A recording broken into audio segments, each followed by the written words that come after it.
방금 소개받은 커리어연구소 임호근입니다.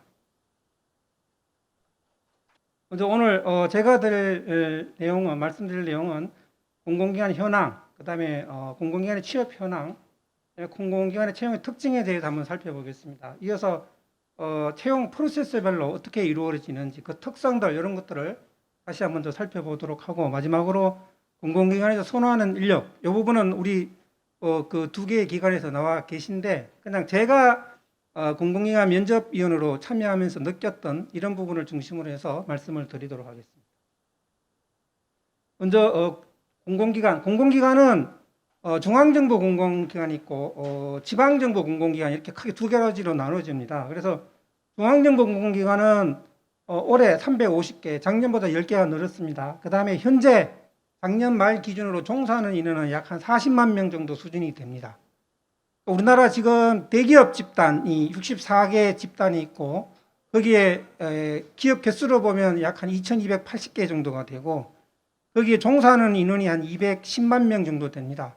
그런 대기업과 비교해 보면 기업 개수라든지 종사하는 이런 측면에서는 상당히 좀 규모가 작은 부분을 알 수가 있는데, 지금 채용이나 이런 부분에서 기여하는 부분은 대기업 못지않은 이런 쪽에 실적을 보이고 있습니다. 이런 중앙정부 공공기관은 크게 이제 공기업, 준정부기관, 기타 공공기관 이렇게 세 가지로 나눠집니다. 그래서 보통은 우리가 뭐 공기업 할 때는 이 전체를 갖다가 그냥 공기업으로 이야기하기도 합니다.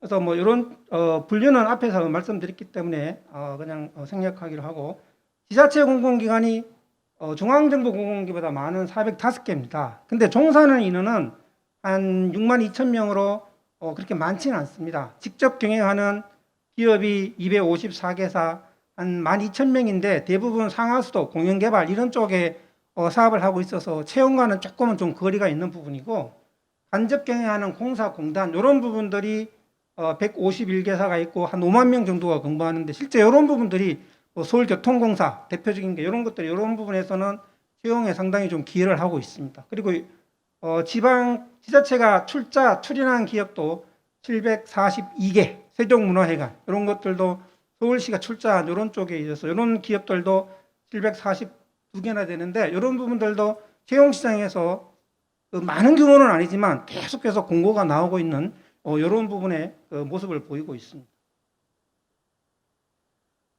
최근 4년 동안 신규 채용 현황을 보면 18년도, 19년도 정규직 기준에서 3만 3천 명 갔다가 작년에 2만 7천 명으로 뭐 한 5천 명 정도 줄었는데, 공공기관도 어떻게 보면 코로나를 좀 피해가지는 못했다, 이런 부분들을 좀 우리가 알 수가 있습니다. 그래서 인국공이라든지 마사회라든지 강원랜드 이런 쪽에서 매출이나 이런 쪽에 타격을 많이 받았고, 이런 쪽들이 아무래도 전체적으로 좀 영향을 받던 이런 부분들이 있는 걸로 이렇게 좀 보여집니다. 개별 공공기관의 채용 실적을 보면 대부분 다 빨갛게 해서 2020년도 실적이 2019년도에 비해서 많이 좀 감소됐습니다. 채용 인원이. 그런데 뭐 한국철도공사 같은 경우에는 약 한 1900명, 한국전력공사 1500명 이런 수준인데, 이 인원은 주로 우리가 흔히 이야기하는 대졸학력 신입사원 채용의 어떤 그런 쪽의 기준입니다. 그래서 이 1900명, 1500명, 1000명 이런 정도의 한 해의 채용 규모라 그러면, 이 부분은 일반 대기업하고 붙여놔도 아마 삼성전자 다음으로 아마 채용 규모가 큰 이런 기업일 겁니다. 현대차보다도 이런 쪽은 더 많을 수가 있습니다. 그래서 개별 공공기관들도 상당히 채용에서 이렇게 기여하고 있는 규모 면에서 많은 기여를 하고 있다, 이런 부분들을 우리가 좀 알 수가 있습니다.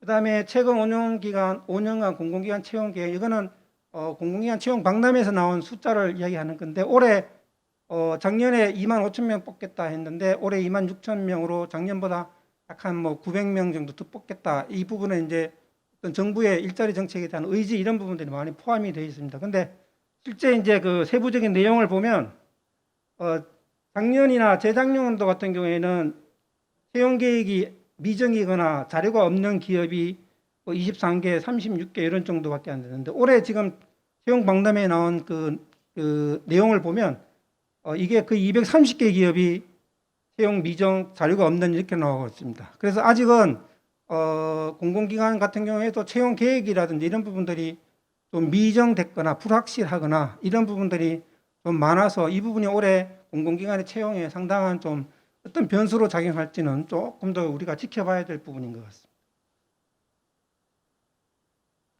다음은 공공기관 채용의 특징에 대해서 살펴보도록 하겠습니다. 일단은 우리 박기현 대표께서 말씀하셨지만 정부의 일자리 정책 이런 부분을 갖다가 반영한 이런 쪽의 채용 시스템을 갖다 운영을 하고 있다. 그래서 개별 기업의 채용 리더도 중요하지만 어떤 공공기관으로서 어떤 사회적 책임을 다하는 이런 쪽에 주어진 역할 이런 부분을 충실히 하는 이런 쪽의 채용을 갖다가 운영하고 있는 게 하나의 특징이 되겠고, 지원 기준 측면에서 소위 이야기하는 나이, 학교, 전공, 학점 관계없이 지원이 가능하다. 이제 블라인드 채용 제도의 어떤 영향을 받아서 이런 부분들이 상당히 관계없이 지원이 가능하다. 이런 부분들이 지원자 입장에서는 상당히 좋은 긍정적인 방향으로 다가올 수 있는 부분인 것 같습니다. 실제로 대기업 이런 쪽에 지원하려고 하면 나이가 많아서 그 다음에 전공이나 이런 쪽에서 상당히 좀 이 압박을 받는 이런 부분이 있는데, 공기업은 상대적으로 이런 쪽에서는 조금은 좀 프리한 이런 부분들이 공공기관이 가지고 있는 아주 두드러진 특징 중에 하나가 되겠습니다. 그 다음에 지원 직렬도 사무행정과 기술직으로 구분해서 하고 있다. 그래서 대기업은 기획, 인사, 총무 이렇게 직무 단위로 채용을 해서 그 직무와 관련된 어떤 경험이라든지 지식 이런 부분들을 상당히 강조하는데, 공공기관은 사무행정 통합으로 채용을 한다. 그런 쪽에서 업무하고 직결되는 그런 쪽의 경험을 아주 이렇게 직접적으로 하지 않고 간접적인 경험으로도 충분히 커버가 가능한 이런 부분은 운영이 될 수가 있고, 또 기술직은 전공 중심으로 채용하는 게 또 하나의 특징이 되겠습니다.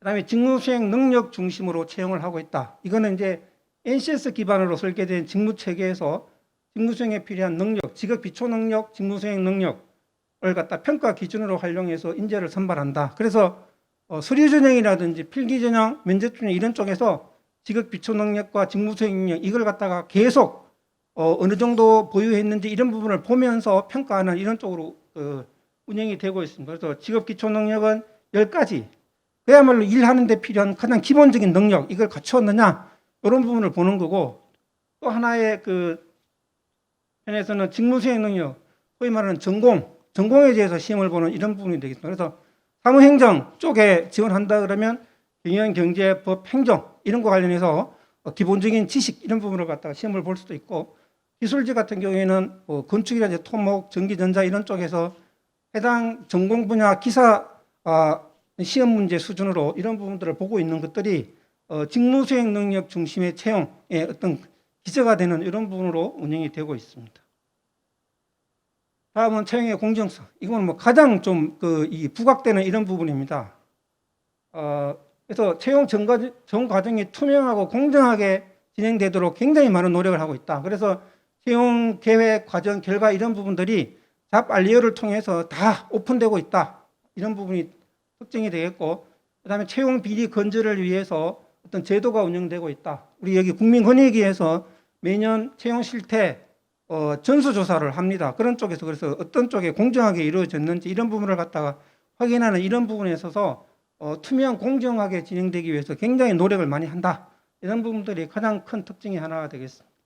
그다음에 블라인드 채용제도 이 부분은 앞에서 말씀을 많이 드렸기 때문에 넘어가도록 하겠습니다. 그다음에 공정하게 이루어지기 위해서 면접관 교육 이런 부분들은 이제 공공기관의 면접은 내부 면접위원, 외부 면접 이렇게 진행이 되는데, 그런 내부 면접위원 같은 경우에도 사전에 면접관 교육을 통해서 면접이 공정하게 이루어질수록 하는 이런 쪽에 많은 노력들을 많이 하고 있습니다. 그 다음에 서류 평가나 면접 전형에서 외부 평가위원을 활용해라 이런 부분이 있습니다. 그래서 서류 평가에 외부위원 1명 이상, 면접 전형 시에는 50% 이상 외부 면접이 참여하는 걸 가이드라인으로 해서 어떤 원천적으로 청탁이나 이런 부분들이 배제가 될 수 있는 이런 쪽으로 운영되고 있는 게 또 하나의 특징이 되겠습니다. 그다음에 채용 대행사 공개 선정을 통해서 채용 시스템을 설계 운영한다. 이 부분은 나라 장터를 통해서 공개 입찰로 채용 대행사를 선정하고, 그럼으로써 청탁 등 불공정 채용에 원천적으로 배제하는 이런 차원에서 채용 대행사 선정을 통해서 운영하고 있는 게 하나의 특징이 되겠습니다. 그다음에 최근에 이제 들어와서 AI 역량 검사, 이게 뭐 사람도 그 주관성이 있기 때문에 보다 더 공정성을 가지기 위해서 AI 부분을 갖다 도입해서 한다 이런 부분이 있는데 지금은 아직은 AI 그 부분이 상당히 그 수준이 그 조금은 좀 그런마 단계여서 그냥 그 참고 자료나 아니면 일부 족부로 활용하는 이런 쪽으로 운영이 되고 있는 이런 부분들이 하나의 특징이 되겠습니다. 그다음에 이전 지역 인재 채용 제도. 이거는 이제 작년 기준으로 했을 때 340개 공공기관 중에서 192개가 지방에 내려가 있습니다. 그런 쪽에서 118개 기관이 이전 지역 인재 채용 제도를 운영을 하고 있습니다. 그래서 올해는 27%, 내년에 30% 이런 쪽에서 해당 지역 소재하고 있는 이 대학 또는 고졸 같은 경우에는 고등학교 출신자들을 갖다가 어떻게 보면 좀 따로 뽑는 이런 쪽이죠. 따로 뽑는데 이 부분이 채용 할당제가 아니고 채용 목표제입니다. 그래서 24%, 27%다 했을 때 그러면은 100명 뽑을 때 27명을 무조건 다 그 지방 출신으로 뽑아야 되느냐 이 부분은 아니고 이 이전 지역 채용 제도에 해당되는 이 지원자들을 갖다가 별도로 그룹핑해서 봤을 때 그 부분에서 뭐 기준이 카트라인에서 한 뭐 마이너스 5점 요 안에 드는 사람에 한해서만 이 부분에서 그 운영을 하는 이런 쪽으로 제도가 운영이 되고 있습니다. 그래서 실제로 27%지만 기간에 따라서 편차는 있습니다. 어떤 경우에는 뭐 24%도 나오고 18%도 나오고 이런 부분들이 있을 수 있습니다. 하지만 어쨌든 이 부분은 그 공공기관의 지방 이전에 따라서 해당 지역의 어떤 그 출신나들 이런 부분을 갖다가 우대하는 이런 쪽의 제도로 운영되고 있는 게 하나의 특징이 되는데 이 부분이 수도권 같은 경우에는 해당이 안 되기 때문에 이제 그런 쪽에서 역차별 아니냐, 불공정 아니냐 이런 쪽에서 많이 좀 이 이슈를 제기하는 이런 부분들도 있습니다. 지방인재 채용제도, 지방대학 및 지역 균형인재 육성에 관한 법률에 해서 35% 권고입니다. 이건 의무는 아니고 그래서 대부분 공공기관에서는 가급적이면 이런 쪽의 그 가이드 안에서 주어진 어떤 그런 역할을 하려고 상당히 노력을 많이 하고 있는 이런 모습들을 또 보여줄 수 있고 양성인력 체육도 마찬가지. 이거는 이제 30% 보통이죠. 그런 쪽에서 운영을 하고 있고 그다음에 체험형 인턴제도 이런 부분들도 공공기관에서 다양하게 좀 이렇게 그 정부의 정책에 맞춰서 어떤 추진하고 있는 이런 하나의 제도가 되겠습니다. 다음은 이제 공공기관 채용 프로세스별로 내용을 좀 보도록 하겠습니다. 먼저 채용 공고는 공공기관은 채용 공고 전용 사이트를 운영합니다. 그래서 중앙정부는 잡알리오, 그다음 지방정부는 클레나이 잡플러스를 통해서 모든 채용 공고가 다 올라옵니다. 근데 실제 뭐 저도 매일 이 그 사이트를 들어가 보는데 대기업 같은 경우에는 해당 그 자기가 지원하고자 하는 기업이나 그룹마다 그걸 계속 이렇게 서칭해야 되는 이런 쪽에서 상당히 시간적으로 좀 힘든 부분이 있는데 공공기관은 이렇게 한 곳에서 딱 볼 수 있게끔 하는 이런 부분에서는 상당히 지원자들한테는 좀 시간적으로 좋게 이렇게 다가올 수 있는 이런 부분인 것 같습니다. 그다음에 채용 계획이 상당히 구체화되고 있다. 그다음에 그걸 오픈한다. 그래서 채용 규모, 직렬별로, 지역별로 몇 명을 채용한다든지 서류 전형, 필기 전형, 면접 전형을 어떤 기준으로 어떻게 평가하고 최종 합격자 선발 기준, 인원 이런 것까지 다 오픈 다 합니다. 그래서 이런 부분들이 상당히 이 대기업 같은 경우에는 인사, 교양, 우대, 공공명 땡이거든요. 정보가 없어요. 그래서 지원자들 입장에서는 거의 깜깜이 지원하는 이런 경우가 많은데 공공기관은 그런 측면에서 상당히 이런 부분들은 앞서가 있고 지원자들한테 어떤 정보의 비대칭 문제 이런 부분을 해소하는 쪽에서 상당히 기여를 많이 하고 있다. 이렇게 좀 평가를 하고 있습니다. 그 다음에 직무기술서 공고를 통한 적격성 추구. 대기업이나 일반 사기업 같은 경우에도 무슨 직무에도 뽑는다고 하는데 이 직무가 뭘 하는지가 좀 애매한 경우가 상당히 많습니다. 왜? 그 직무에 대해서 좀 이렇게 자세하게 직무의 내용이라든지 필요한 역량 이런 것들이 나와 있는 기업도 있지만 그게 제대로 안 돼 있는 기업도 허다합니다. 그래서 지원하는데 도대체 내가 이거 뭘 하는지를 알고 지원하는가 이런 쪽에서 상당히 좀 이렇게 그 적격도가 낮은 이런 쪽에서 해서 어떻게 보면 버블 형태, 그 다음에 지원자들을 소모시키는 이런 쪽으로 많이 운영이 되는데 이 직무기술서를 오픈함으로 인해서 내가 이쪽 분야의 업무 내용을 이해하고 그 업무를 수행하는 데 필요한 역량을 내가 얼마나 많이 갖추고 있느냐. 보니까 갖춘 게 별로 없어. 그러면 이거는 지원해봤자 뭐 그렇게 가능성이 없을 것 같다. 이거는 하지 말아야지. 여기는 많이 갖췄네. 내가 한번 도전해볼 만하다. 이런 쪽에 어떤 나름대로의 어떤 자체 평가를 통해서 지원 여부를 결정함으로써 보다 더 효율적으로 효과적으로 할 수 있는 이런 쪽으로 많이 기여를 하고 있습니다. 근데 이 부분이 그냥 NCS 가이드라인에 나온 이 직무 기술서 이런 내용을 중심으로 하다 보니까 개별 기업의 특성이 들어간 이런 부분들은 아직은 좀 미흡한데 그런 부분들은 지속적으로 좀 기업 단위 중심으로 해서 좀 이렇게 디벨롭하는 이런 것들이 좀 필요하다고 생각이 듭니다. 그다음 필요 서류 명시, 불필요한 서류 최소화 뭐 이런 것들도 상당히 좋은 게 처음부터 막 왕창 서류 다 내는 게 아니고 필기시험 합격자 같은 경우에 면접 가기 전에 필요한 서류를 내라 이렇게 해서 그런 쪽에 부담도 상당히 많이 줄어들고 있는 게 진짜 공공기관이 이런 부분에서는 잘 하고 있다 이런 부분들을 저도 많이 느낍니다. 그다음 채용 이의 제도. 내가 필기시험을 잘 본 것 같은데 면접을 잘 본 것 같은데 왜 떨어졌지? 그런 부분에 대해서 이렇게 물을 수 있습니다. 그러면은 성실하게 답해주는 이런 쪽의 제도를 운영하고 있습니다. 그래서 그런 부분들도 하나의 그 특징이 되겠고 반면에 대기업은 채용 일정이나 절차 뭐 이런 정도만 나오는 부분이고 규모, 전형별 평가 기준 이런 부분은 거의 나오지 않고 있는 부분이 있습니다.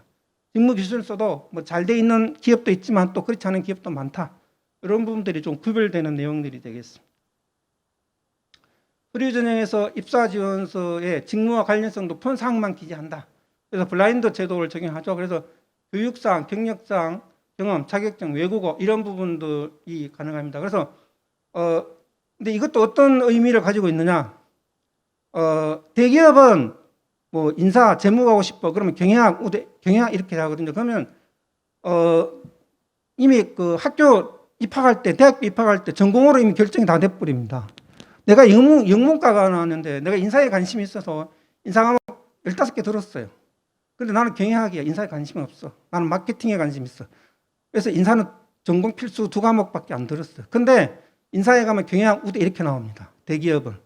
그래서 인사 과목을 많이 들은 영문과는 지원을 못하고 인사 과목을 안 들은 이 경영학은 들을 수 있는데 그런 측면에서 공공기관은 경영학이냐 영문학이냐 이게 중요한 게 아니고 네가 인사 지원해서 그러면 인사 과목 몇 개 들었어 이게 중요한 거기 때문에 그런 쪽에서 상당히 저는 이 부분은 좀 좋게 보는 이런 쪽에 이 생각을 가지고 있습니다. 그래서 경력, 경험, 자격증, 외국어 이런 부분들만 기재할 수 있도록 그래서 학교라든지 입학연도, 졸업연도 뭐 기술직 같은 경우에는 일부 전공을 기술하는 부분이 있는데 보편적으로 사무행정 이런 쪽은 전공 기술 안 하는 이런 부분이어서 전공이나 뭐 그 학교 그다음에 학점 이런 것보다는 네가 직무와 관련된 어떤 과목 들었고 그 과목에서 어떤 평가를 받았냐 이런 부분들을 갖다가 직접적으로 묻는 이런 쪽이 오히려 좀 더 이 효과성이 있지 않을까 이렇게 생각을 합니다.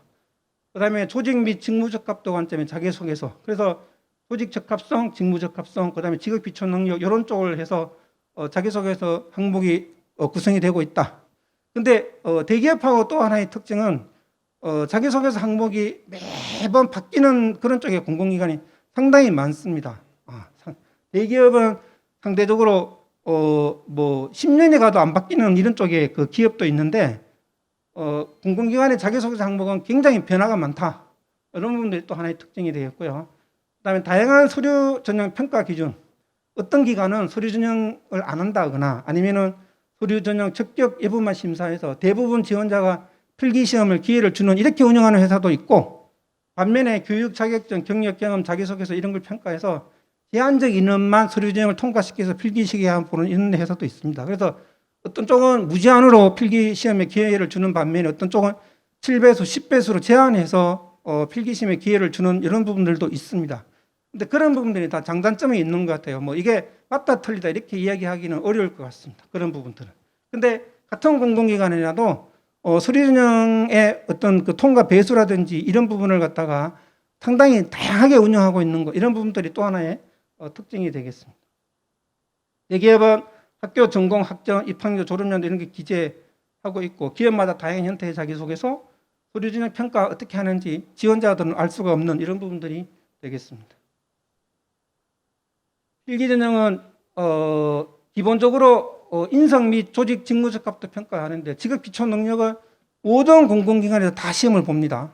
근데 그게 이제 뭐 세 가지 기본적인 영역에다가 플러스 한 가지 두 가지 이렇게 추가하는 이런 쪽으로 운영이 되고 있는 부분이 있고, 직무별 전문 능력 평가 이 부분은 소위 말해 직무 능력 평가인데, 이 부분은 제가 알기로는 한 20% 정도는 직업 기초 능력만 보고 전공 시험을 안 보는데, 한 80% 정도는 대부분 다 직무 수행 능력 시험, 소위 말하는 전공 시험을 보는 쪽으로 운영이 되고 있습니다. 근데 뭐 우리가 직무 수행 능력 중심으로 사람을 뽑아야 된다 하는데, 그러면 과연 이 전공 시험 이 부분을 보는 게 맞느냐? 저는 조금은 보는 게 맞다고 생각이 들어요. 그런 부분에서는. 직업 기초는 그야말로 그 공통적인 어떤 그런 쪽의 지식 부분이 아닌가 이런 생각도 좀 듭니다. 근데 이런 전공 시험도 기관마다 상당히 다양하게 다르다. 그래서 어떤 쪽은 단일 전공, 그래서 경영이면 경영학, 경제하면 경제 한 가지 과목을 보는 데가 있고, 또 어떤 데는 경영 경제 통합으로 보는 데가 있고, 어떤 데는 경영제 법 행정 이렇게 해서 또 더 통합으로 보는 이런 부분에 있어서 이런 부분도 상당히 기업마다 다양하게 운영되고 있는 이런 부분의 특징들을 볼 수가 있습니다. 그 다음에 인성평가는 그래도 모든 기업이 다 거의 다 보고 있다. 이런 부분이 특징이 되겠습니다. 합격자 기준도 보면 직업 기초와 직무 수행 능력을 다양하게, 어떤 데는 5대5, 어떤 데는 7대3, 어떤 데는 8대2 막 이렇게 다양하게 보고 있는 이런 부분도 있고, 합격 인원은 최종 선발 인원은 2배수에서 3배수, 필기시험 합격자는 이렇게 됩니다. 그래서 어떻게 보면 공공기관 전형 중에서 제일 어려운 과목이 이 필기 보는데, 철도청 같이 그 서류 적격만 보고 대부분 다 필기시험을 치른다 그러면은 400대 1에서 갑자기 2대 1로 바뀌면 398명이 필기에서 다 떨어집니다. 그래서 필기시험 통과가 하늘의 별 따위.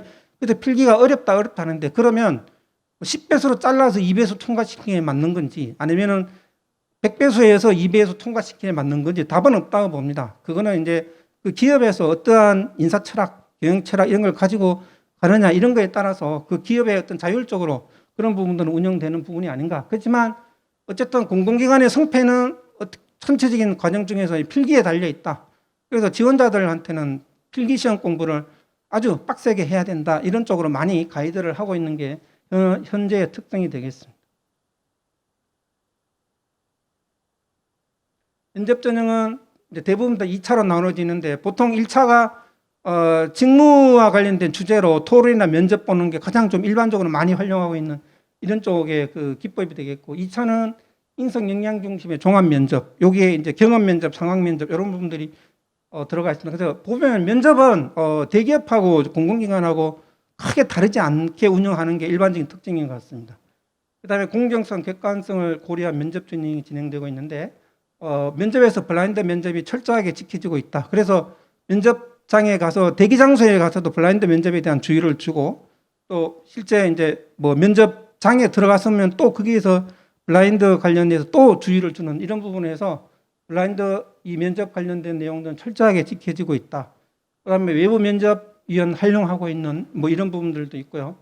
그다음에 구조화된 표준화된 이런 질문을 통해서 가급적이면 공정하고 객관적으로 운영될 수 있도록 많은 쪽에 노력을 하고 있다. 이런 부분들을 우리가 느낄 수가 있습니다. 그다음에 NCS 면접 가이드라인을 적용한다.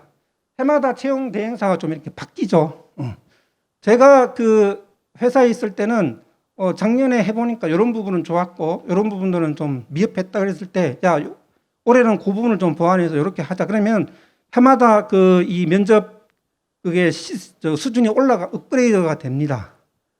그 다음에 채용 쪽에 담당하는 쪽에 친구도 뭐 거의 뭐 5년 이상 채용만 전문적으로 하는 이런 쪽에 있어서 채용 그 관련된 조직이나 시스템 이런 부분들이 굉장히 수준이 올라가면서 점점 복잡해지고 다양해지고, 이렇게 가서 면접자들이 준비했을 때 상당히 좀 힘들어하는 이런 부분들이 있는데, 공공기관은 채용 대행사가 어떻게 보면 해마다 바뀌어요. 그러다 보면 가장 기본적인 NCS 가이드라인을 적용해서 기본적인 수준에서 계속 운영되는 이런 부분의 특성을 좀 보이고 있는 게 제가 느끼기로는 또 하나의 특징인 것 같습니다. 대기업은 기업마다 매우 차별적인 면접 전형 특성인데, 공공기관은 조금은 좀 비슷비슷한 부분이 많습니다. 그런 부분들이 있을 수 있고요. 블라인드 시스템 대기업은 일부에서 그 PT나 토론 면접할 때 활용이 되지만 임원 최종 면접에서는 모든 정보가 다 제공돼서 거기에서 최종적으로 합격자를 갖다가 토의할 수 있는 이런 쪽으로 운영이 되고 있는 게 또 하나의 특징이고, 공정성 측면 이런 부분은 대기업은 공공기관보다는 훨씬 더 조금은 좀 더 낮은 수준에서 운영되지 않을까, 이렇게 생각을 좀 해봅니다.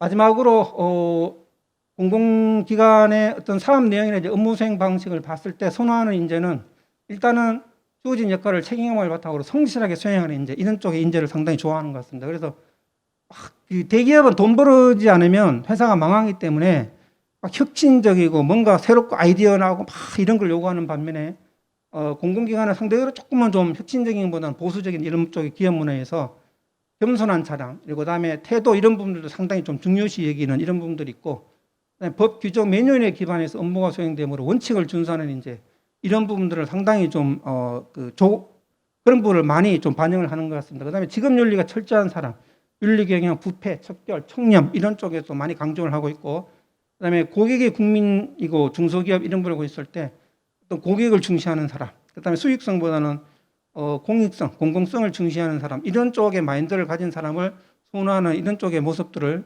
느낄 수가 있었습니다. 네, 지금까지 어떤 공공기관의 어떤 채용 시스템에 대한 특징과 현황에 대해서 말씀을 드렸습니다. 네, 경청해 주셔서 감사합니다.